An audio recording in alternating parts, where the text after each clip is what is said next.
satu keluarga miskin, satu sarjana, dan menurut aku itu bagus banget. Karena hubungan pendidikan sama kemiskinan kan really thought ya, bener-bener erat banget gitu. Semakin turun pendidikan, semakin tinggi kemiskinannya. Ngomongin politik kan berat banget menurut aku, Mas. Jadi bener-bener anak muda juga jangan menjual mudanya aja, tapi juga substansinya juga diisi dengan kekayaan itu, kekayaan ilmu itu. Aku pengen memberdayakan kayak kita women support women, karena aku selalu percaya when you save women, you save the world gitu.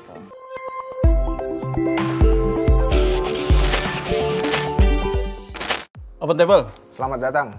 baru kali ini sejarah buat Open Table karena pertama kali kita punya narsumnya perempuan. Betul. Jadi ini yang pertama. Biasanya cowok mulu. Iya. Ada jenderal, ada kiai, ada. Sekarang akhirnya ada perempuan. Alhamdulillah senang kita. Kita kedatangan Putri Jasmine. Sekarang aktif di TPN, Mbak ya. Halo, Tim Mas. Pemenangan Iya. Nasional Ganjar Presiden. Betul. Oke, jadi juru bicara. Ya, bisa dibilang ya, Bisa seperti itu. dibilang gitu. Wah, ini kita pengen tahu nanti kok bisa-bisanya jadi juru bicara. Kita pengen jadi juru bicara juga. Kita ini banyak bicara. Banyak bicara, tapi nggak jadi juru. Oke, Mbak Jasmine, sebetulnya kalau sekarang kan udah masuk ke TPN nih, artinya udah terlibat sama urusan politik nih ya, politik praktis. Orang kan selama usianya berapa sih kalau boleh tahu? Kisi-kisi deh.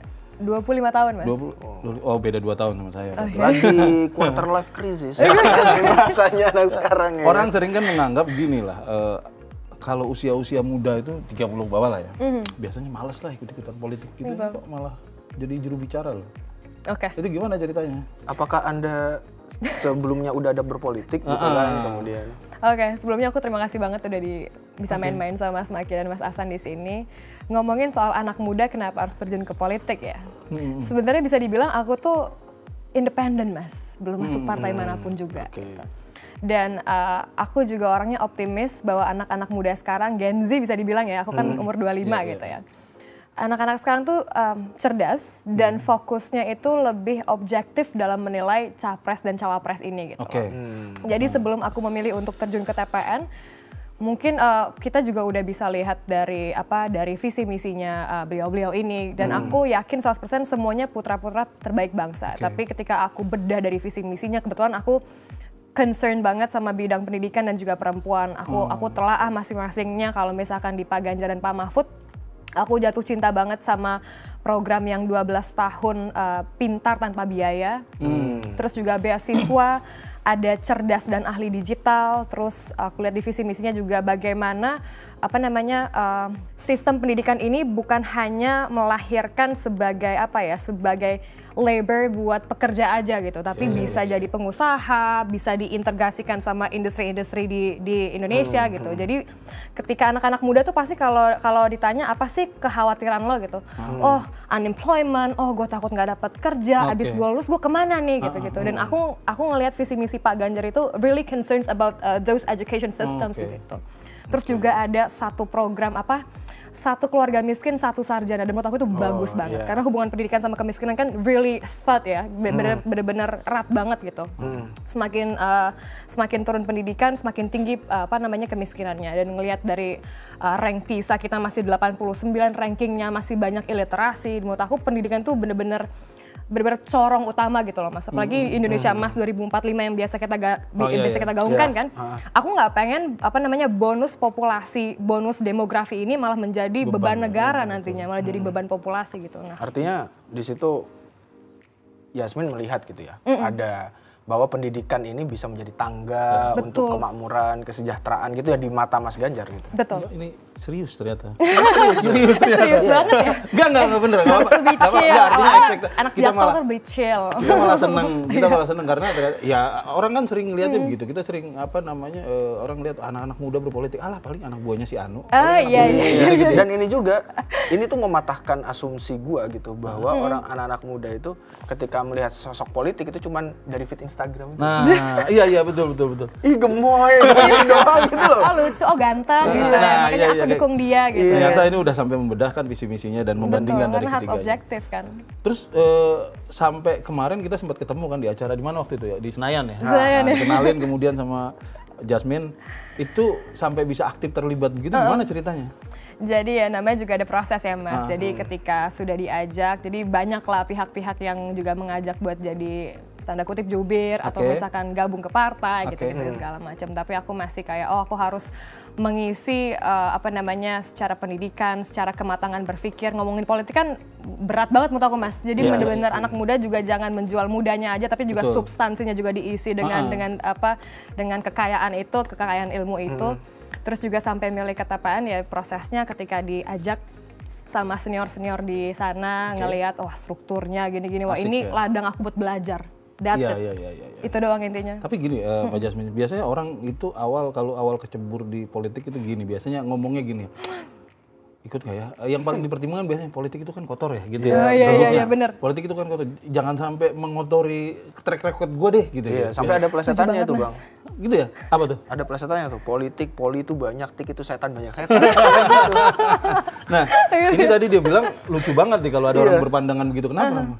Aku kan juga lulusan ilmu pemerintahan Mas, jadi aku juga banyak belajar HTN, ilmu politik luar negeri dan segala macam lah.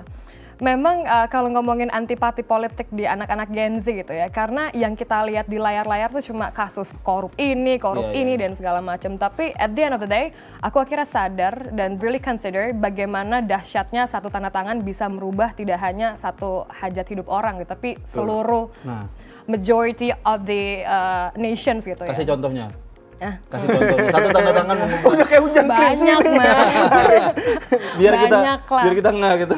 Jadi kalau misalnya aku pun juga jadi antipati dengan politik dan nggak ada passion buat bisa masuk ke sistem, dan aku yakin kok Mas nanti di Indonesia 2045 itu populasinya adalah usia aku nih yang sekarang 25, nanti usianya udah 40 yang banyak memegang bangku kekuasaan misalnya atau apa. Mungkin aku masih punya rasa optimis untuk kita bisa bareng-bareng merubah sistem dan penguatan hukum gitu. Nah, kalau Jasmine dari tadi ngomong soal ngasih contohnya ini politik yang substansial. Maksud saya gini, kita punya concern yang sama sebetulnya dalam beberapa bulan terakhir di sini.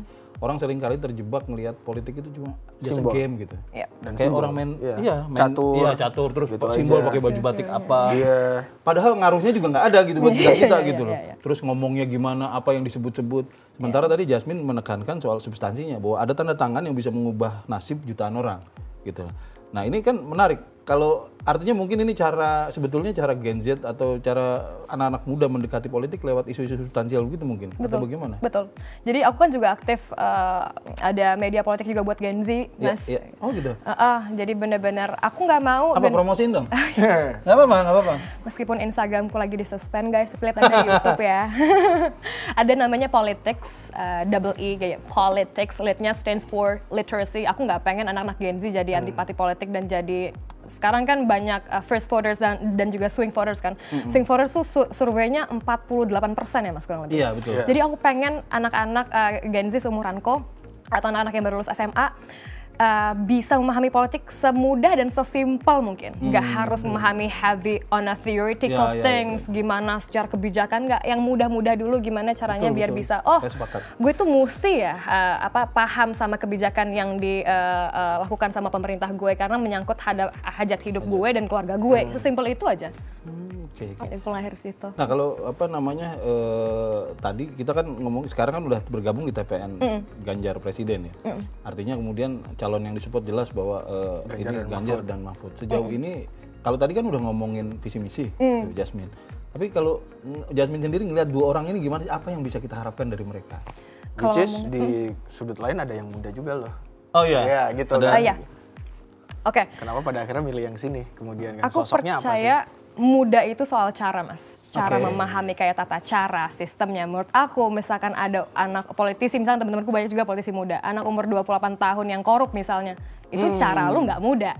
Menurut aku gitu. Jadi bukan substansi dari age range-nya aja, tapi dengan tata cara. Tata cara lu korup juga, lu main-main juga, itu berarti tata cara konvensional, tua juga. Orang-orang tua juga. Iya. Usia reformasi gaya Orba lah. Iya, itu maksudku.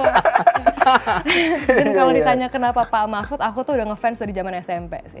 Dan Gen Z kayaknya banyak tuh yang ngefans sama. Banyak banget ya. Nyambung sih mungkin, enggak cuma mereka seneng sama langkah-langkahnya. Iya, dari zaman 2004 beliau jadi Menhan, jadi pas zaman Pak Gus Dur gitu-gitu kan. Jadi aku udah ngelihat track record-nya, orangnya bersih, terus juga Aku selalu percaya mau kebijakannya setepat mungkin, tapi penguatan hukum atau law of enforcement-nya nggak ada dari aktor-aktor kebijakan publik, ya there's nothing. Itu yang dia tekankan kemarin waktu pidato pertama kan. Percuma demokrasi tanpa nomokrasi. Betul, setuju. Jadi kebijakannya udah oke, tapi tidak dilakukan dengan baik, ya sama aja bohong. Dan ngomongin Pak Ganjar, menurut aku itu kombinasi yang pas. Pak Mahfud sama Pak Ganjar tuh S1-nya hukum, S2-nya public policy ya. Jadi kayak itu udah oke banget. Jadi kalau nongkrong bareng nyambung lah. Pak nongkrong dong, ngajak nongkrong dong.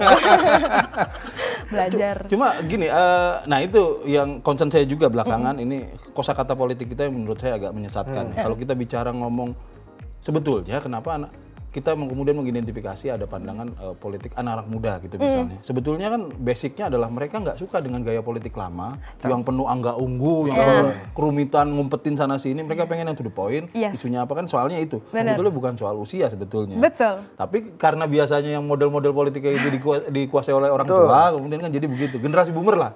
Nah, tapi kemudian belakangan menurut saya agak menyesatkan nih diksinya bahwa anak politik muda itu diartikan cuma soal usia. Soal usia, iya. Kan apa bedanya sama rasisme kalau gitu kan? Iya, sama jenis kulit, warna kulit. Apa bedanya kulit. sama apartheid? Oh, gitu lu udah nggak muda, berarti lu nggak masuk di kita gitu. Itu kan beda, sama aja dengan diskriminasi. Kalau artinya gini, kalau tadi Jasmine bilang bahwa kita bisa-bisa saja, kita anak muda misalnya bisa-bisa saja kagum dengan orang tua yang memang langkahnya kita suka gitu loh, gitu ya. Betul. Gak usah, misalnya kayak semua orang kan sekarang tuh apa ya, every senior politics trying to be our generations lah, kayak trying to be, gue tuh anak muda banget. Iya, betul. Tapi aku masih percaya teman-teman aku yang muda bener-bener objektif dalam melihat track recordnya, melihat backgroundnya, apakah capabilitiesnya oke, capacity-nya oke, itu masih banyak banget kok Mas. Tapi juga ada mungkin yang kayak, oh ya karena Mas Maki ganteng aku pilih dia gitu. Lalu gue ke belakang ini agak gimana gitu. Kalau Pak Ganjar ganteng itu bonus. Iya, betul. Tapi itu emang ada kecenderungan sih menurut gue sejak terutama 2019 ya. 2019 itu waktu itu kita dibanjiri dengan semua politikus ngomong soal milenial, tapi kemudian yang dilakukan adalah cuma secara simbolik, cuma ganti sneakers, jadi ganti jaket yang brandingnya aja. Kan? Salah satunya Pak Jokowi itu kan pakai motor custom. Nah, pakai motor custom gitu aja. Tapi secara kebijakan itu tidak membuka ruang kepada milenial. Ya, kemudian betul. Kayak gitu kan. Betul. Simbolik ya udah ditaruh menteri yang muda atau jadi staff. Cuma jadi staff kan gitu. Mentok ya udahlah ada staff sus gitu misalkan. Bismillah staff sus gitu.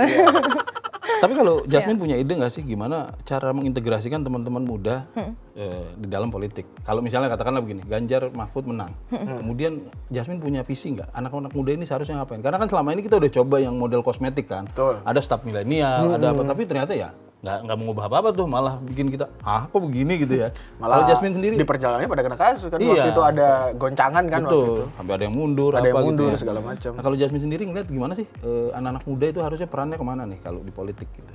Oke, aku percaya dari substansi itu tadi sih Mas. Misalkan kita bikin kayak sebuah community atau apa gerakan atau apa yang benar-benar substansinya sesuai, kayak memang si A ini memang condongnya concern banget di perempuan, dibuktikan dengan track record-nya ini. Jadi bukan jual asal mudanya aja, tapi memang dia mampu dan capable buat duduk di stafsus, duduk di komisaris misalnya gitu-gitu. Anak-anak muda ini. Jadi berdasar kemampuan. Berdasar kemampuan background-nya. Kalau dalam meritokrasi ya, berdasar meritokrasi. Jadi bukan soal usia atau enggak sebetulnya, tapi secara cara pandang gitu. Ya mungkin itu tadi yang saya bilang, kita harus menegaskan. Ini ada yang, dan bahaya kalau dibiarkan keliru bahwa kita membiasakan diri menganggap bahwa politik muda adalah artinya politik yang usianya sekian sampai sekian. Itu sangat menyempitkan persoalan menurut saya. Tapi nilai dan keberpihakan itu kan yang penting seharusnya sebenarnya. Betul. Kemarin pun aku juga sama teman-teman public figure dan influencers, kita dikumpulin 10 orang, mulai dari pageant, dari content creator, dari pekerja apa, kita kumpulkan. Benar-benar kita raising issue soal iklim Mas, global climate change gitu-gitu, nanti 1,5 derajat Celcius. Jadi percuma kita ngomongin pendidikan, ngomongin ekonomi, kalau nanti buminya hancur gimana kita harus ngapain. Dan itu nggak peduli usia berapa tuh, kenal semua.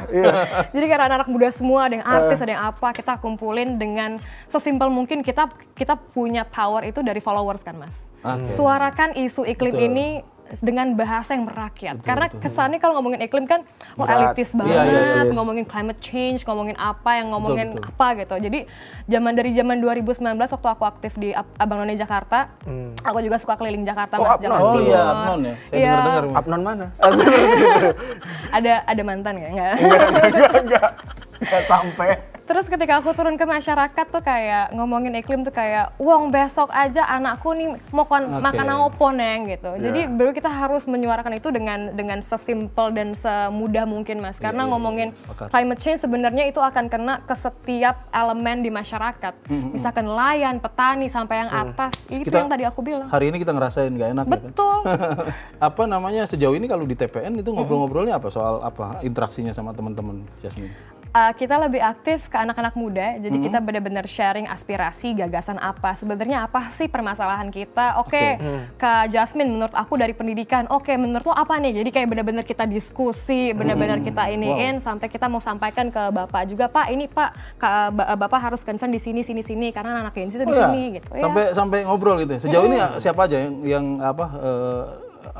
tokoh-tokoh senior yang ngobrol sama teman-teman muda ini, sama Jasmine misalnya gitu? Oh, banyak, dari mulai Pak Luki, dari yang benar-benar di ini di TPN lah gitu, Pak Eko gitu, Pak Sestio, jadi semuanya. Jadi itu ditangkap suara teman-teman. Jadi semuanya memang difungsikan dengan baik gitu lah ya. Kemarin juga bisa di event juga kan kita kumpulin anak-anak dari Papua, dari semuanya yang hari bisa. Minggu kemarin. Iya, hari Minggu ada gagasan. Tapi kalau Pak Luki sih wajar sih. Kenapa? Deputi TPN kayaknya paling gemoy Pak Luki. Paling gaul. Dan gitu. sangat open kan sama anak asik, muda. orangnya Jadi asik. menyampaikannya juga itu muda menurutku. Nah, itu kan cara walaupun usia usianya kan, senior. Walaupun Walaupun usianya senior. senior ya. Muda tapi dituntun paman kan nggak enak juga. Kemarin nyanyi. Pinggir jurang ya. Sorry. Nanti kita nggak jeblosin nggak apa-apa. Tapi Jasmine, belakangan ini kalau berita-berita politik ya ada banyak kekhawatiran di kondisi politik sekarang, terus ada banyak katanya ada mulai panas dan lain sebagainya. Kalau Jasmine sendiri ngelihat gimana sih? Fair nggak sih kondisi sekarang ini itu, kondisinya politik itu secara umum gitu ya? Panas ya, memang panas sih, Mas. Buktinya akunku hilang gitu. Gara-gara repost acara-acara TPN. Aduh. Enggak, iya. Di sosial media platform tuh manapun juga panas ya. Tapi aku kadang jadi suka mikir, ini panasnya di sosial media aja atau memang di realnya sebenarnya di panas-panisan aja gitu, Mas. Nah, ini jadi menarik ini. iya, karena Kita nggak pernah tahu kan the sebenarnya. power of Iya. itu loh. Kalau di sosmed kan bisa dibikin apa panas-panas. Tapi sejauh ini selama teman-teman mikirnya secara objektif dan tidak terlalu, kadang kalau ngomongin politik kan banyak hoax lah, info inilah, bikin website yang palsu tapi memberitakannya kayak false truth gitu kan. Tapi sejauh teman-teman melihatnya objektif, menurut aku there's nothing to worry about it. Nah, sejauh ini kan tadi ngomong udah ketemu banyak anak muda gitu. Udah keliling kemana aja sebenarnya? Keliling kemarin tuh kebetulan ketemu relawan-relawan dari represent dari Bandung, Jabar, Jateng, mana-mana. Jadi bener-bener ngomong lah sama teman-teman semua gini. Concernnya apa di Jabar gimana, di Jateng gimana, apa nih yang harus kita perkuat lagi ya, apa yang bikin acara apa gitu. Tapi itu teman-teman open ya, berarti anak Open muda banget. di luar sana. Sukanya tuh di situ, Mas, karena mungkin sama-sama milenial dan Gen Z kali Satu ya. circle lah masih ya. open minded gitu. Sama-sama belajar pengalaman-pengalaman awal gitu ya, berkenalan langsung sama Saling politik. belajar. Ini anak muda tuh biasanya gini, Bang.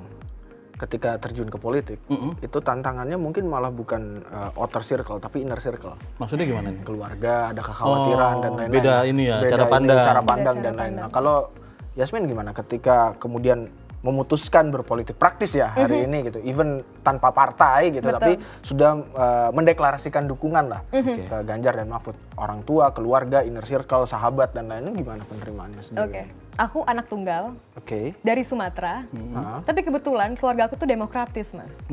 Jadi dari 2019, misalkan waktu itu aktif di kantor staf presiden, aku dukung Pak Jokowi misalnya, keluarga aku dukung Prabowo, ya that's it. Karena itu pilihan masing-masing dan itu ranah privasi dan mereka sangat menghargai itu ya. Dan sekarang pun juga didukung, disupport, didoain, jadi aku happy banget sih. Sumateranya mana? Sumatera Barat. Ih, Sumatera Barat ada yang dukung Mas Ganjar. Oh, Pak iya Jokowi dong. lagi. Ini Berarti, kayak tapi kalau kemarin kan keluarga itu bisa ini ya. Kalau sekarang berarti Jasmine punya tugas tuh keluarganya biar milihnya sama. Oh iya dong. Nek, jangan lupa dukung cucumu. Terus kalau ongku ya kan. Jasmine sampai sekarang masih independen, nggak ada partai. Belum, Mas. Iya, belum ada partai ya. Kalau prospek masuk partai itu dipikirin nggak sih, maksudnya Jasmine itu jadi salah satu opsi nggak sih? Betul. Buat masuk partai? Kenapa? Betul. Dari 2021 sih sebenarnya udah gitu kayak lo masuk sini, jadi ini gitu. Tapi aku ngomongin partai ini menurutku ya Mas, boleh deh, correct me if I'm wrong. Sebenarnya bisa kayak menikah sih. Bisa cerai, bisa masuk lagi yang lain gitu. Tapi aku bener-bener pengen masuk ketika aku secara mental dan substansi udah mateng. Ngomongin modal politik kan bukan modal duit doang ya Mas, sosial dan segala macam lah.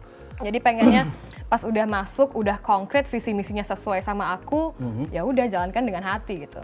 Karena ngomongin politik kan untuk melayani masyarakat dan itu kan tujuannya. Kalau ngomongin politik cari duit ya, mending aku bisnis dulu aja selesai. Nah inilah kita seneng dari tadi. Kita selama ini diskursus politik itu capeknya itu seolah-olah politik itu cuma soal simbol.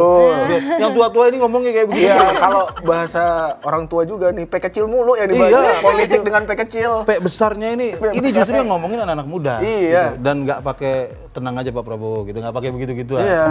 Jadi ini clear soal isu ini yang sebenarnya Korea itu yang begini.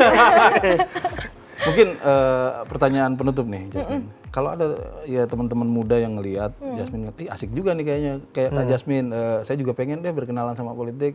Kira-kira kalau mau ikut gimana? Boleh banget. Karena bisa join di apa ya, nge-reach-nya di mana ya kalau Instagram udah ini, di TikTokku boleh atau di nanti kita tampilin itu TikToknya, akun TikToknya ini, atau di akun mediaku DM, pokoknya apapun aku feel free sih Mas orangnya. Kalau misalnya aku suka banget ketemu anak-anak muda dan orang-orang gitu.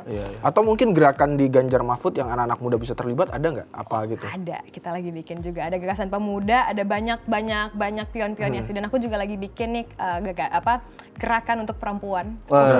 Keren. Belum aku iniin, namanya Dewi, Develop Empower Women in Indonesia. Jadi buat teman-teman, aku pengen memberdayakan kayak kita women support women, karena aku selalu percaya when you save women, you save the world gitu. Oke. Dan sebenarnya Mas Ganjar tuh paling supportive sama women. Oh iya, 30% loh. Track recordnya itu udah nggak kaleng-kaleng. 30% affirmative action ya Mas Ganjar kan waktu itu.